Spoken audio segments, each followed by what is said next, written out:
नमस्ते, मैं अंशिका और हमारे साथ जुड़े हैं शिवाकांत शुक्ला जी, जो कि एक इतिहास के विद्यार्थी हैं और ये साथ में लिखते भी हैं। तो आपका स्वागत है। शुक्रिया।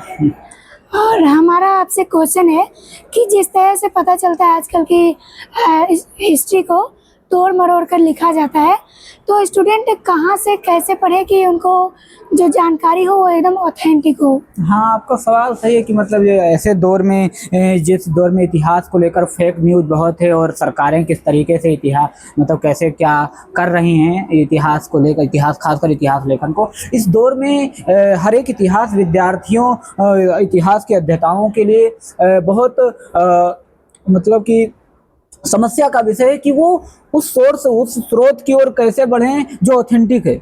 उसके लिए उनको क्या करना होगा, क्योंकि आज जो गूगल पर कंटेंट का समुद्र है और इसमें मतलब कहने का मतलब यह है कि अगर किसी भी टॉपिक को उसको समझना है तो वो सिर्फ गूगल पर वो शब्द डालता है, उस पर सैकड़ों तरीके की वेबसाइटें खुल जाती हैं। लेकिन आज उस व्यक्ति को वो टॉपिक पढ़ने में उतना समय नहीं लग रहा जितना ये समझने में लग रहा है कि किससे पढ़ूं।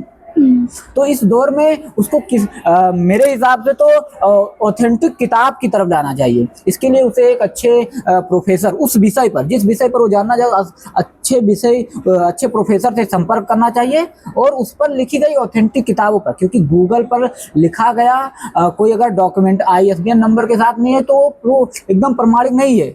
अगर ISBN नंबर के साथ कोई पोस्टेड नहीं है तो प्रमाणित, क्योंकि मेरा खुद की वेबसाइट है, मैंने लिख दिया कि मतलब कुछ भी लिख दिया, कुछ भी फेक न्यूज फैला दी, उसको किसी ने अपने सोशल मीडिया पर लगा दिया कि ये फेसबुक, अगले ही 5 मिनट के बाद मैं क्या कर रहा हूँ, उसको हटा दे रहा हूँ। अब उसका कह रहा हूँ कि ये कहाँ से लाया, उसके पास प्रूफ नहीं रह जाएगा।